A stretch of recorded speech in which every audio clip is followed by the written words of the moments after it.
আজকের গল্প স্বাদ ও উপলব্ধি। লেখা ও পাঠ অমিতাভ রায়। পরিবেশনা রবিবারে ও অবসরে গল্প পাঠ।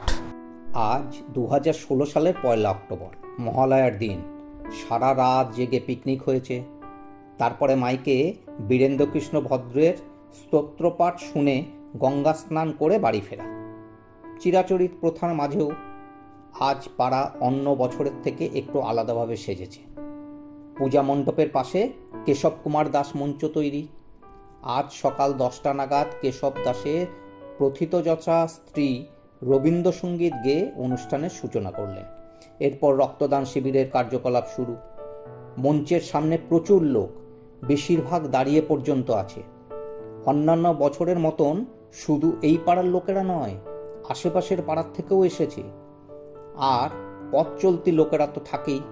ভিড় দেখে আরও কিছু উৎসুক লোক দাঁড়িয়ে গেছে। উদ্যোক্তারা বেশ কিছুটা হতবাক হয়েছে বই কি। সবচেয়ে আশ্চর্যের বিষয়, এবছর ইচ্ছুক রক্তদাতাদের সংখ্যা অনেক হয়ে গেছে। এমনকি সবার নাম নেওয়া সম্ভবপর হয়নি। মঞ্চে কেশববাবুর ছবি দেখে অনেকেই হতবাক। হ্যাঁ, শরীরটা ইদানিং চোখে পড়ার মতন খারাপই হয়ে যাচ্ছিল। আর শেষ কয়েকটা দিন দেখা হয়নি ঠিকই, কিন্তু এই রকম 55-56 বছরের মানুষের ছবিতে মালা কেউই মেনে নিতে পারছিল না।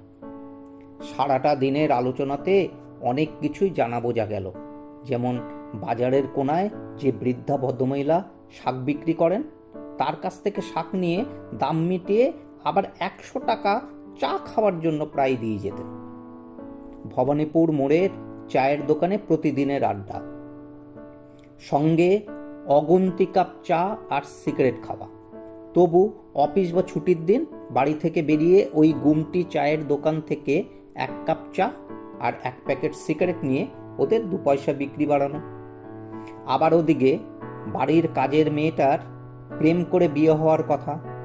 50,000 টাকা নগদের জন্য বিয়ে ভেঙে গেল, তখন 1 পয়সাও দিলেন না। অথচ রাস্তার কোনায় ছোট্ট মুদিখানা দোকানে ছেলেটাকে 50,000 টাকা দিয়ে দোকান একটু ভালো করে সাজিয়ে গুছিয়ে ওই মেয়ের সাথেই সস্ত্রীক দাঁড়িয়ে থেকে বিয়েও দিয়ে দিয়েছিলেন। এমনকি পাশের পাড়ায় একটি অত্যন্ত সৎ ছেলে পুলকার ভাড়া করে স্কুলের বাচ্চাদের নিয়ে যেত, তাতে নুন আনতে পান্তা ফুরোতো। নিজের পুরনো অ্যাম্বাসাডার গাড়িটা বিনামূল্যে ছেলেটার নামে ট্রান্সফার করে দিয়েছিলেন। আলোচনার যেমন শেষ ছিল না, তেমনি এই তালিকারও কোনো শেষ নেই। পুজোর কর্মকর্তারা চরম বিস্মিত। তারা কোনো না কোনো রাজনৈতিক দলের বিশেষ ছত্রছায়ায় আছে। তাদের ধারণায় পাড়ার প্রত্যেকটা লোকের হাড়ির খবরই তাদের অজানা নয়। হ্যাঁ, কেশববাবুকে সবাই চিনতেন, মানে বেশিরভাগই ওই হাই হ্যালো আর ভোটের দিন বুথের লাইনে দেখা।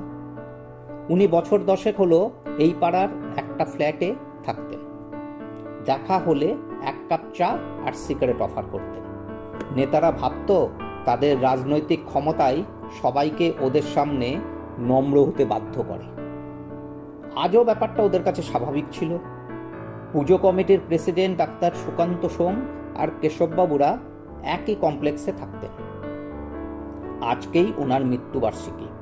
ওনার স্ত্রী এবং একমাত্র ইঞ্জিনিয়ার ছেলে গত মাসেই ডাক্তারবাবুকে বিশেষ অনুরোধ করেন আজকের দিনে রক্তদান শিবির আর কাঙালি ভোজনের ব্যবস্থা যেন হয়। এই জন্য ওনারা 20,000 টাকা দিয়েছেন। ক্লাবের অন্য সদস্যদের কাছে টাকাটাই শেষ কথা। তারা 2টো প্রোগ্রামেরই ব্যবস্থা করেছে। প্রতি বছরের মতন এবার গরমের সময় রক্তদান শিবিরের আয়োজন করা হয়ে ওঠেনি।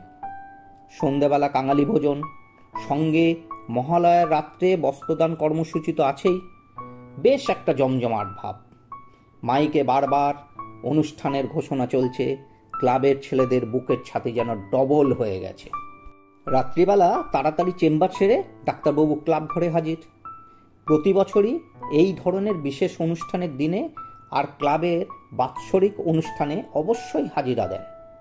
আর মাসে 2টো বুধবার 2 ঘন্টার জন্য ক্লাব পরিচালিত পাশের ঘরের দাতব্য চিকিৎসালয়ে বিনামূল্যে বিশেষ অসুস্থ গরিব রোগীদের দেখেন। মাইকে বারবার কেশববাবুর নাম ভেসে আসছিল। সবাই ডাক্তারবাবুকে ওনার সম্পর্কে কিছু বলতে বলল। বেশ কিছুক্ষণ চুপ করে থাকলেন, যেন ওর আত্মার শান্তি কামনা করলেন। একটা গভীর দীর্ঘশ্বাস ফেলে শুরু করলেন। আমরা প্রায় সমবয়সী, কিন্তু সেই অর্থে কেশব আমার বন্ধু ছিল না। ও যেন ছিল আমার জন্মান্তরের সুহৃদ। ও প্রচুর রোগী আমার কাছে ভরসা করে পাঠাতো। বুঝতাম তাদের বেশিরভাগই খুব গরিব ঘর থেকে আসা, তাদের ফিস দেওয়ার বিন্দুমাত্র ক্ষমতা নেই। কেশব আমাকে কোনোদিন বিনামূল্যে রোগী দেখতে অনুরোধ করেনি, রোগীদের হাতে টাকা দিয়ে দিত। এমনকি এরপর কাউকে কাউকে ওষুধও কিনে দিত। মোটর ভেহিকলসে চাকরি দিয়ে জীবন শুরু, তারপর ইন্স্যুরেন্স কোম্পানির অফিসার। খুব কাছের এক বন্ধুকে এজেন্ট করে দিয়েছিল। সব বিজনেসই প্রায় কেশবের। কমিশনের থেকে সামান্য একটা অংশ এই সৎ কাজের জন্য নিত, বাদবাকিটা নিজের পকেট থেকে দিত। বাড়িতে স্ত্রী ছেলেও এতে সহমত পোষণ করত।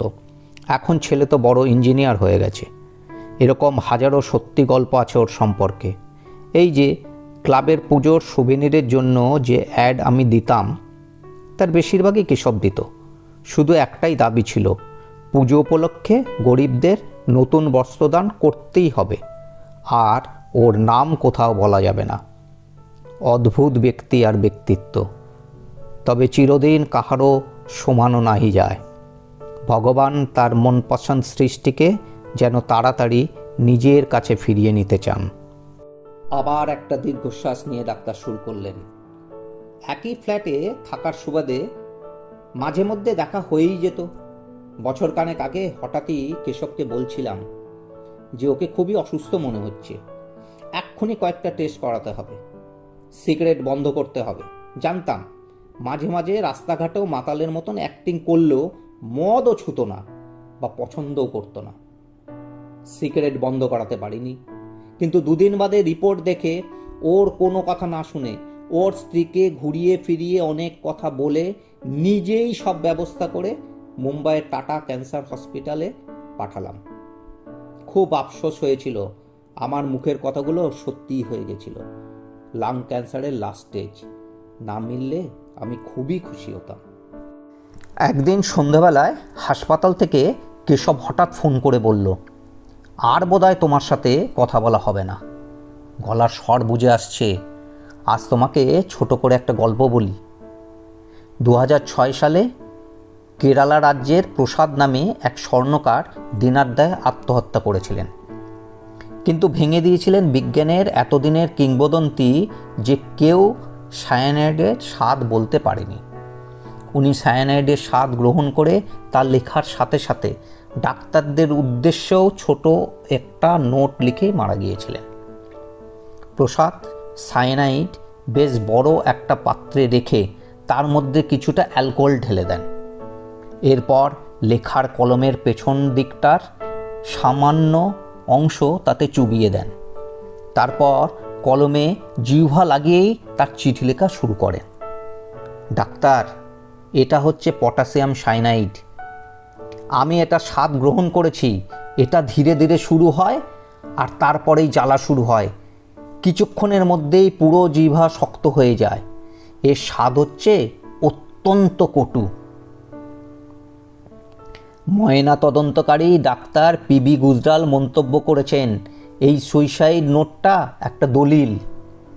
এর আগে কেউ বলে যেতে পারেনি সায়ানাইডের স্বাদ আসলে কেমন। প্রসাদের এই কাজের জন্য বিশ্ব স্বাস্থ্য সংস্থা প্রসাদের পরিবারের জন্য প্রতি মাসে 1 লক্ষ রুপি প্রদান করার ঘোষণা করে। এই ঘটনার কয়েক বছর আগে এক বিজ্ঞানী সায়ানাইডের স্বাদ কেমন তা পরীক্ষা করতে যান, কিন্তু কিছু বলার আগেই তিনি মারা যান। আরেকজন বিজ্ঞানীও একই কাজ করতে কলম ধরার আগেই পরলোকে পাড়ি জমান। হ্যাঁ, এটা আমি ইন্টারনেট ঘেঁটে সংগ্রহ করছি।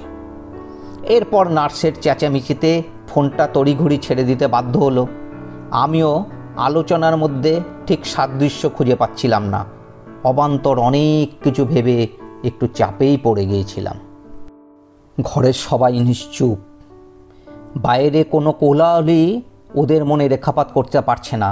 সবাই ডাক্তারবাবুর দিকে তাকালো পরবর্তী ঘটনা শোনার জন্য। উনি আবার শুরু করলেন। 4-5 দিন বাদেই কেশব বাড়িতে ফিরে এলো। হাসপাতাল থেকে কলকাতাতেই ওদের ব্রাঞ্চেই দেখানোর সব ব্যবস্থা করে দিয়েছে। একদিন সন্ধ্যায় চেম্বারে যাওয়ার আগে ওর ফ্ল্যাটে ঢুকলাম। গিয়ে দেখি একেবারে বিছানায় মিশে গেছে। ম্যাডাম যখন চা করতে গেলেন তখন হঠাৎ বলল, ডাক্তার, কাল রাতে ছেলে ওর মাকে নিয়ে যখন এই সামনের বাজারে গিয়েছিল তখন বহুদিন পরে একটা সিগারেট ধরিয়েছিলাম। দেখছিলাম আমার মতন রুগীর এতে কতটা কষ্ট হতে পারে। সত্যি বলতে অসহ্য। তোমাদের কথা তো সবাই মান্য করে। সবাইকে বলো সিগারেট খাওয়া স্বাস্থ্যের পক্ষে কতটা ক্ষতিকর। এটা শুধু নিজের জন্য নয়, বাড়ির লোকেরাও আর্থিক, মানসিক, শারীরিক দিক থেকে তিলে তিলে শেষ হয়ে যায়। সেই মুহূর্তে ম্যাডাম ঘরে ঢোকেন। কেশবও কথা বলতে বলতে চরম ক্লান্তিতে চোখ বোজে। ডাক্তার কথা বলতে বলতে খেয়াল করেন বড় ছোট সবাই আজ জ্বলন্ত সিগারেটগুলো সাময়িক ঘৃণা মিশ্রিত ভয়ে পায়ের তলায় পিষে দিচ্ছি। মনে মনে ভাবেন, কেশবের কথায় যদি ওদের চৈতন্য হয় আর স্বাদের থেকে উপলব্ধি যদি ওদের কাছে চিরকালের গ্রহণযোগ্য হয়, তবে আমার চেয়ে সুখী কেউ হবে না। মুখে ওদের তামাককে না বলার স্লোগান বলেন, জীবনের চাবিকাঠি তোমার হাতে রাখো, তামাককে দিও না।